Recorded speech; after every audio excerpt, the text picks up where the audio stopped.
This video is sponsored by Homefield. Late 2000s basketball was a special time in the NBA.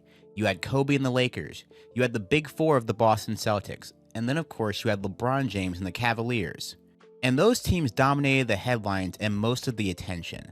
But there was one team that me as a kid without cable would always be curious about. This team from Orlando would always seem to show up out of nowhere in the playoffs and be a tough out. But the more I learned about them over the years, the more I learned just how fun and unique they were as a team. They were somehow both of the times and ahead of their time in a sense. Today I'm going to talk about this team in the best way I know how, through video games and stats together. Today we'll go through the late 2000s Orlando Magic, what made them fun, awesome, and innovative. I'm Kofie Yeboah, and you're watching Cheat Codes. Today I'm mostly going to focus on the NBA 2K9 Orlando Magic. Over the course of that offseason, the Orlando Magic made some very important acquisitions. On June 26, 2008, they drafted Courtney Lee in the first round, and on July 10, 2008, they signed Michael Petrus as a free agent. This in turn gave the Orlando Magic some great shooting on paper, and made teams so fearful of them from the outside looking in. Usually in NBA 2K, an 80 overall or higher is a sign of a good shooter in the game and in real life. Guess how many good shooters the Magic had in 2K9? 9 shooters. Yeah, that's right, dude. The Orlando Magic had 9 good shooters in a video game, which on the surface sounds like it shouldn't be allowed. As a team, their top 12 players sported an average three-point rating of 78.9, which was well over the league average of 72.4. Keep in mind that they also have 3 players on the team with a three-point rating of 50, which is basically the lowest you can get. And this makes sense when you compare them to their real-life counterparts of 2007-2008, as they were first in the league in three-pointers made per game with 9.8, while being second in threes attempted and having the 4th highest three-point percentage as a team, which is 38.6%. Whew. Oh, and by the way, that team also had 5 separate players who qualified for the three-point leaderboard shoot over 35% from 3. Jameer Nelson, Maurice Evans, Rashard Lewis, Hedo Turkoglu, and Keith Bogans. This stellar shooting helped the Orlando Magic to finish 6th in points per game, only leaving them behind the likes of the Steve Nash Suns and the Don Nelson Warriors, which were the elite of the elite offenses. But I haven't even talked about the true core of the team. The player that held it all together. Yes, you know who it is. I'm talking about Dwight Howard. Dwight Howard is one of the best athletic centers I've ever seen. He has one of the best peaks I've ever seen, and he should have been in the NBA top 75. 100%, dude. 100%. He's truly a unique player in terms of the fact that he had incredible strength, but also possessed the uncanny ability to jump really high for his height, which was on full display at his NBA dunk contests. Here's Dwight Howard just casually dunking on a 12-foot rim with a cape on. He was truly one of one. His leaping and timing abilities really made him one of the best rebounders of all time. He led the league in offensive rebounds per game in 2008-2009, and it wasn't fairly close. Dwight Howard's unique skills really put him in a league of his own video game-wise as well. In NBA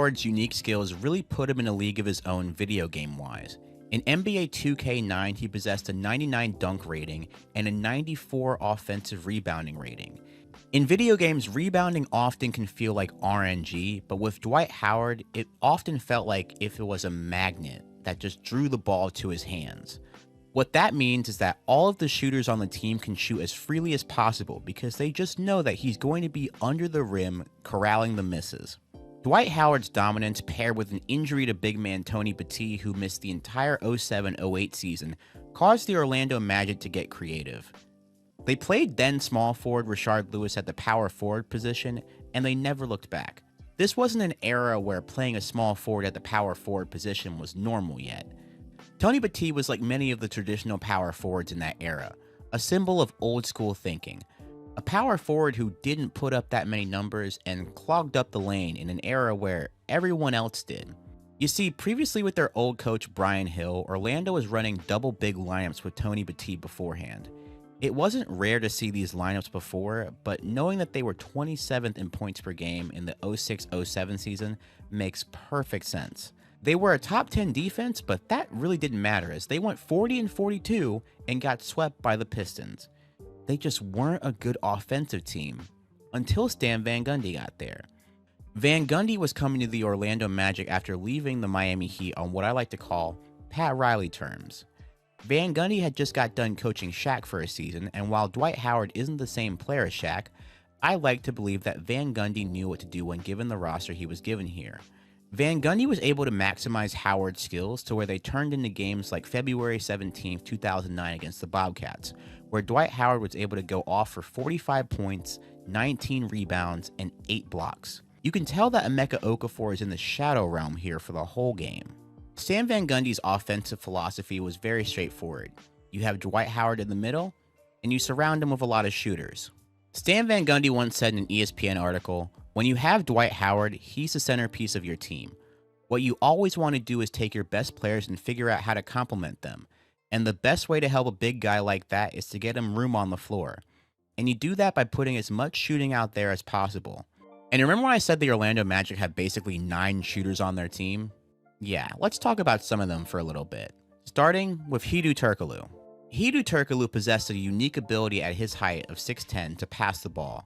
Not in like a Magic Johnson way, but in more of a Lamar Odom way. Hedo averaged 5 assists per game in 2007-2008, which filled out for second on the team right behind Jameer Nelson. He did that while being second on the team in scoring with 19.5 points per game. In today's NBA, a 6'10" player with passing chops is more common, but in 2008, he was one of the few players in the league that possessed that ability. It allowed Hedo to connect with one of the best lob threats in league history with ease, while also making him a pick-and-roll option, both as the ball handler and the screener if necessary. For small forwards in NBA 2K9, Turkoglu was a great weapon for that position, sporting an 80 ball handling rating and a 70 passing ability, which gets the job done, but I still think this is pretty low in my opinion. When you pair that with his 91 overall 3-point rating, it almost makes Dwight Howard feel like an afterthought in the video game. Almost. And that's the beauty of this Orlando Magic video game lineup. This perimeter attack is so dangerous in a video game sense that you gotta watch out for all the shooters, and you can't focus on Dwight Howard. Actually, you have a choice to make. You can pick shutting down Dwight Howard or shutting down the shooters, and I wouldn't blame you if you did. 7 years ago, I made a video on why NBA 2K7 Shaq was unfair, and I might redo that one later, but a lot of the reasoning is similar. And that's because Dwight Howard is the most powerful dunker in the game. When you compare him to other centers in NBA 2K, there are already few players that can hang with his strength alone. But he has a 99 overall dunk rating as well, so he's just going to be a tough cover. And just for reference here, that orange dot is Shaq.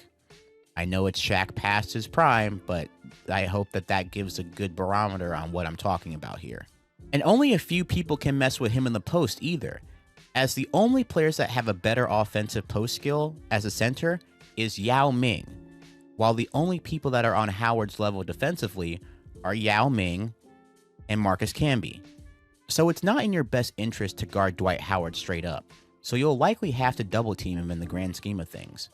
Which leads to the shooting situation that I talked about, and yeah. Timeout, 60 seconds. This video is sponsored by Homefield. Homefield has premium vintage apparel for over 180 colleges, including your favorite teams. They have t-shirts and hoodies, bomber jackets, softball pullovers, and so much more. Homefield takes the vintage logos from all of these schools and makes masterpieces with each collection. Each piece really peers into the school's history through the unique logos and mascots and iconic moments. As I make this video right now, Homefield is currently in their summer school era. They chose 10 different schools and they're giving them 8 new hats each. During this part, you can see that I've been wearing a bit of the Purdue collection, the Oklahoma collection, and the Auburn collection. It's best to keep tabs on Homefield because you never know when your school is in store for something new. Whatever your college, whatever your style, Homefield definitely has something for you.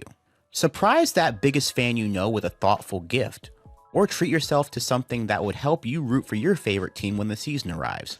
Homefield has it all. I've been wearing Homefield for years now, and it's hands down some of my favorite clothing. So what are you waiting for? Check out their website and don't forget to use my code Kofie15 for 15% off of your first purchase. That's Kofie15 for 15% off your first purchase at Homefield. Thank you so much to Homefield for sponsoring this video, and thank you guys so much for checking out these sponsors. It really helps out the channel, short term and long term. On the defensive end, people fear Dwight Howard like no other in the paint. In terms of protecting the paint and getting rebounds on the Orlando Magic in real life, Howard was carrying the inside stronghold of the Magic, which allowed for players like Rashard Lewis to match up at the 4 and not lose anything front court wise. In fact, remember when I mentioned earlier that Rashard Lewis played the 4? Let's talk about it. Lewis wasn't the passer or dribbler that Turkoglu was, but that's okay because he could score the lights out of the ball. Lewis was a matchup nightmare and a very helpful blueprint in the evolution of basketball as we know it today. His ability to shoot over smaller defenders with ease, as well as dribble right past most traditional power forwards, made guarding him and Orlando a true nightmare. Even though the team was on the bottom half of the assist ladder often, they were brilliant at finding the multiple mismatches each game. And there were often multiple mismatches each game, without a doubt. Close your eyes and try to think of an NBA basketball team that starts two 6'10 players that both shoot over 40% from 3. Well, Turkoglu's percentage went down in the 08-09 season, but the threat to shoot was still there. And let's talk about the 08-09 season a little bit, because now I can talk about Jameer Nelson. From 07-08 to 08-09, Nelson made a serious points per game jump in that time, and became an all-star. And you couldn't tell this by just looking at his 2K9 video game stats, as he's listed as an 80 overall in that category, near early career Derrick Rose, Derek Fisher, Lou Williams, Jared Bayless. And Nelson became an all-star this season while averaging 45% from 3 on 4 attempts per game. He was truly unstoppable. So now that we've talked about the Orlando Magic's main players, let's talk strategy. Well, with the Orlando Magic, what you could do is you could put so many shooters around Dwight Howard. As you can see, the starting lineup is 86 Jameer Nelson, 89 Keith Bogans, 91 Hedo Turkoglu, and 96 for Rashard Lewis. You could also just sub out Petrus for Bogans. You could sub out Anthony Johnson for Jameer Nelson. You even have Courtney Lee and JJ Redick down here at your disposal with 86 overall three-point shooting and 87 overall three-point shooting. And for good measure, if you want to play a true 5-out style offense, you could do Brian Cook, who, even though he's a 71 rating overall, he still has an 89 overall three-point rating. Or if you want, you could put Rashard Lewis at the 5, play a little bit even smaller. Honestly, there are so many variations of this Magic offense that it's really, truly very scary to watch and witness. They're one of the few basketball teams in this game where almost everyone on their roster is viable. So a key thing with the Orlando Magic that plays into their strategies, especially on 2K, is the ability to isolate the floor and then immediately call a pick and roll. As you can see here, it's a pick and roll with Dwight Howard. Even though Jameer Nelson doesn't use the screen, it still gives enough space for Howard. And you're Brad Miller, man, you're not going to be able to stop that, respectfully. And this is a pretty simple offense to run. All you have to do is D-pad to B for quick isolation, and then D-pad to A for quick pick and roll. And then Dwight Howard in space. It's a pretty easy offense to run in this game. And what makes this simple strategy-wise is that you could run it with whoever. You know, you could run it with Hedo Turkoglu, and then you could bring Dwight Howard up as well. And it makes it very versatile in terms of who you could run with. And you do that really until the other team can stop it. And from what it looks like here, the Kings can't do that right now. But if you don't want to play methodical, you could play as fast as you want, too. If no one picks up Hedo Turkoglu in transition, then it's an easy 3. Then after a while, you see here, they're tired of Dwight Howard one-on-one, so they decide to double team. Easy pass out to Courtney Lee. Easy bucket. Works every time. You just spam Dwight Howard pick and rolls until the other team is tired of it, and then that's when you unlock the shooting. This team is so unfair in a video game, and honestly, I know there have been many different archetypes of this kind of offense since, but you do it as well as the Orlando Magic do. In fact, the only lineup that I wouldn't recommend on this Magic team is when the team auto subs in Tony Batty. He's a 66 overall rating.